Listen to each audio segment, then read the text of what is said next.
Salutations à tous, c'est le frère Motamonedi. Et aujourd'hui, encore une fois, par la manifestation de la grâce de l'Oba, par son verbe, par le deuxième, nous allons partager une exhortation donc dans Bible, Kalatambali, la Bible authentique, le livre de la vérité, la seule Bible authentique sans erreur ni contradiction. Donc pour tous ceux qui n'ont pas encore Bible, vous pouvez aller dans les éditions zoulassan.com. Donc aujourd'hui, l'exhortation va être dans Mukaïsedi, juge la puissance spirituelle au chapitre 11 à partir du verset 23 jusqu'au verset 29. Donc c'est Koma démolit l'autel du faux dieu Nyungu. Donc ici c'était à une époque très reculée en Afrique, donc en Wassé ancestral, en Afrique ancestrale. Et c'était à une époque où les Tombouanébila étaient sous l'oppression des Dipa. Et Koma a été chargé de délivrer le peuple, de délivrer Tombouanébila. Et bien plus tard, Koma, son histoire a été modifiée, ils ont changé son nom, son lieu de naissance et ils lui ont donné le nom de Gédéon. Mais son vrai nom c'est Koma et il était noir, c'était un juge puissant, un guerrier. Et au verset 23, il est dit ceci. Cette nuit-là, virgule, Mutatedi, l'entité, ordonna à Koma, 2 points. Donc Mutatedi, c'est le guide, l'initiateur. C'est celui qui guide et qui intronise les initiés. Donc c'est une entité du grand ordre des choses. Ordonna à Koma, donc va lui donner une mission, un ordre, pour que justement la délivrance du peuple puisse s'accomplir. Démolit l'autel de Nyungu que possède le village et coupe le poteau sacré dressé à côté.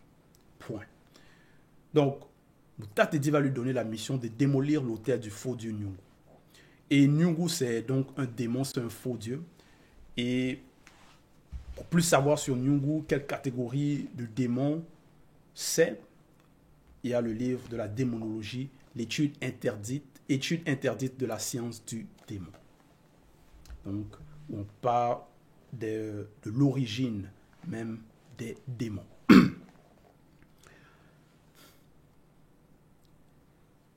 Verset 24. Koma choisit 10 de ses amis pour faire ce que Mutatedi, l'entité, lui avait ordonné. Donc, il va choisir ses amis, prendre des alliés, donc des acolytes, pour accomplir cette mission, pour aller démolir l'autel de Nyungu.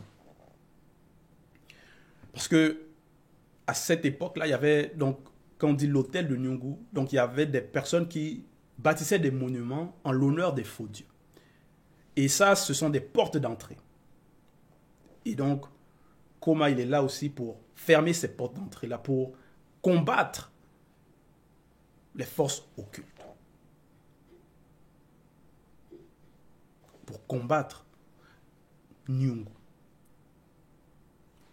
Et à cette époque, même si plusieurs personnes font aussi des pratiques similaires, où ils vont bâtir des églises, ou d'autres sortes de monuments, des statuettes, ainsi de suite, en l'honneur de faux dieux, en l'honneur des dieux qui ne connaissent même pas, des faux dieux qui ne connaissent même pas.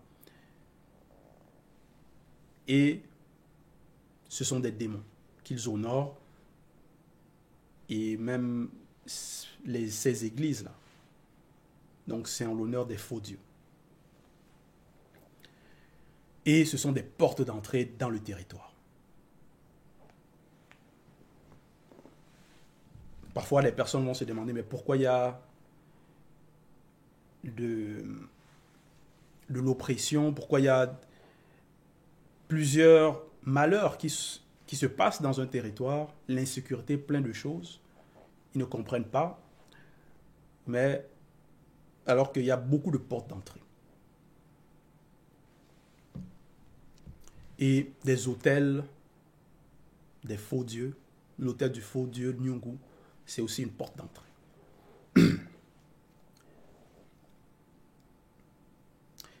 Et au verset 24, dans la suite, il est dit, mais il le fit de nuit. Donc, il va faire accomplir la mission la nuit. Verset 25. Le matin, virgule, à leur réveil, virgule. Donc, il se lève, il se réveille. Les gens du village constatèrent que l'hôtel de Nyungu avait été démoli, virgule. Donc, ils aperçoivent, ils constatent de la situation. Donc, ils voient les répercussions. Que le poteau sacré dressé à côté avait été coupé et que le taureau de la seconde portée avait été tué. Verset 26. Qui a fait cela? Point d'interrogation. Se demandèrent-ils les uns les autres. Donc, ils vont se questionner. Donc, ils vont essayer maintenant de faire des investigations, des enquêtes. Ils se renseignèrent, virgule, firent des recherches et découvrirent que c'était Koma, virgule. Comment ils ont découvert cela? Qui leur a dit? Point d'interrogation. Mais néanmoins, ils ont su. Donc, leurs enquêtes, après les recherches, ils ont eu la réponse. Que c'était Koma, virgule, fils de Jabéa qui était l'instigateur. Parce qu'on sait que ça s'est passé de nuit. L'ordre est venu du Mutatedi à Koma. Koma, il prend ses amis, 10 de ses amis. Ils font ça de nuit. Alors, comment ils ont su? Mais néanmoins, ils découvrent que c'était Koma, fils de Jabéa qui était l'instigateur. Point. Verset 27. Ils dirent alors à Jabéa. Donc, ils vont maintenant voir, le père de Koma. Ils dirent au père de Koma. Ils dirent alors à Jabéa, 2 points. Amène-nous ton fils pour que nous le mettions à mort, car il a détruit l'autel de Nyungu, virgule. Coupé le poteau sacré dressé à côté et tué le taureau de la seconde portée. Point. Donc, ils rapportent les faits, les accusations, ils disent, c'est lui qui a fait ceci, apporte-le nous, on va le mettre à mort. Donc, pour eux, c'est une sorte de justice populaire qu'ils veulent mettre en application. Donc, déjà, ils veulent verser le sang.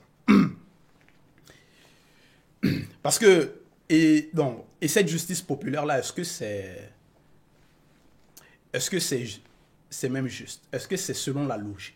Parce que si Koma il a détruit l'autel, il a démoli l'autel, il coupe le poteau et il fait tuer le taureau, est-ce que ce sont des actes qui méritent la mort? Est-ce que ce sont des actes qui méritent qu'on le tue? S'ils étaient un peu plus, déjà, qui ne voulaient pas verser le sang, tout, ils vous auraient pu demander, mais pourquoi as-tu fait cela? Posez déjà des questions. Parce que pour enquêter, mais pourquoi tu fais cela? Quelles sont les raisons? Et voilà.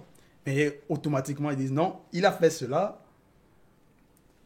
il faut qu'il soit mis à mort. Donc, ils donnent les menaces. Et en plus, ils vont voir le père. Mais dans ces conditions-là, quel père qui est dans la bonne moralité, qui est logique, qui est sensé, va dire oui, vas-y, prenez mon fils, allez-y.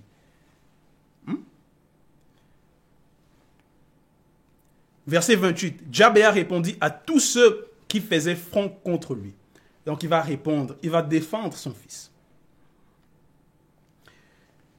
Jabéa répondit à tous ceux qui faisaient front contre lui. 2 points.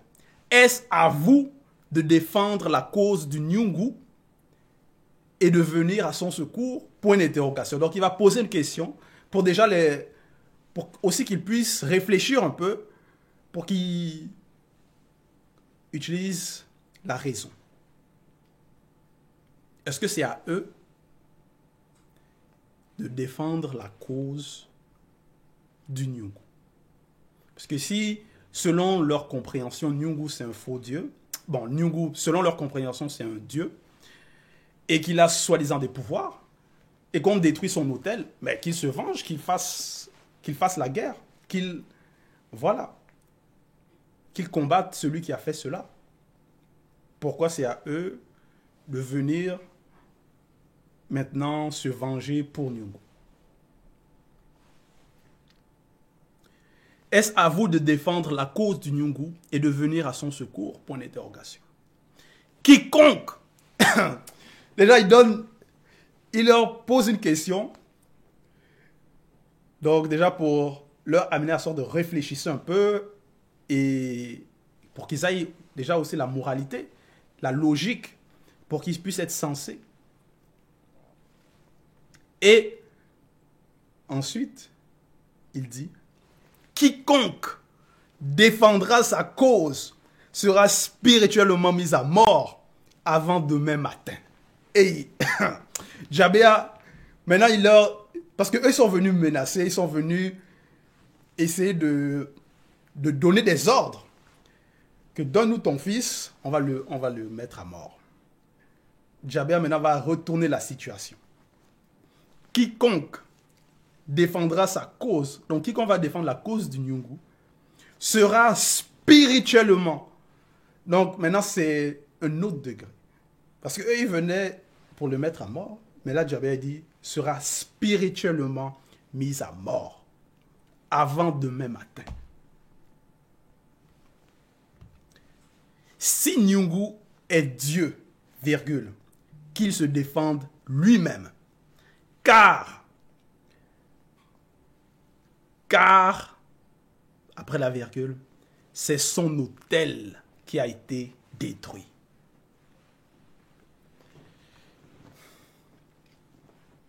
Verset 29. Donc, Jabéa il répond, il défend son fils et quand il dit si Nyungu est Dieu, donc déjà par là il veut essayer de les faire comprendre aussi que mais si c'est un Dieu, mais qu'il se défende. S'il a des pouvoirs, qu'il se défende lui-même. Ce n'est pas à vous. Et il leur donne aussi un avertissement que quiconque défendra sa cause sera mis à mort. Verset 29. À partir de ce moment-là, virgule, on appela Koma du nom de Nyungu Pongo Bilam Namo, entre parenthèses, Yerubal. C'est-à-dire que Nyungu fasse la guerre avec lui à cause de la parole de Jabéa. 2 points. Que Nyungu fasse la guerre avec lui, virgule, car c'est son autel qui a été détruit.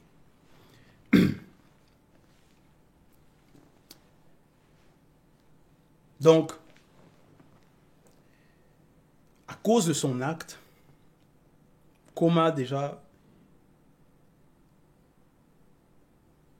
par son acte, il va combattre donc le faux dieu Nyungu par rapport à combattre, c'est-à-dire démolir l'autel qui est en l'honneur de ce faux dieu-là. Donc il fait la guerre contre cela, contre cette porte d'entrée, contre cette abomination.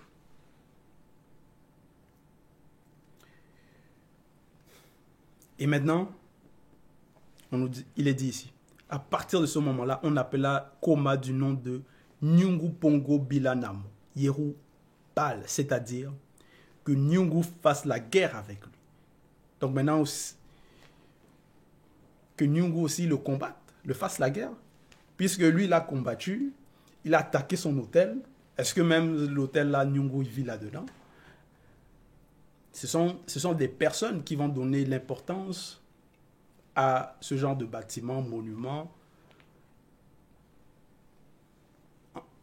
en l'honneur des faux dieux.